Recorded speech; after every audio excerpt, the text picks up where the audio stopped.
for every value you put in. And to check if you have a function, the vertical line test is your friend.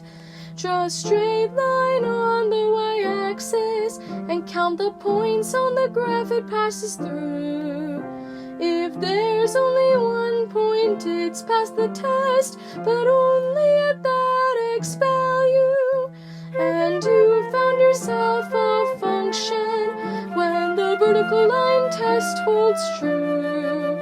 At every single place on the graph, if it fails even once, it won't do.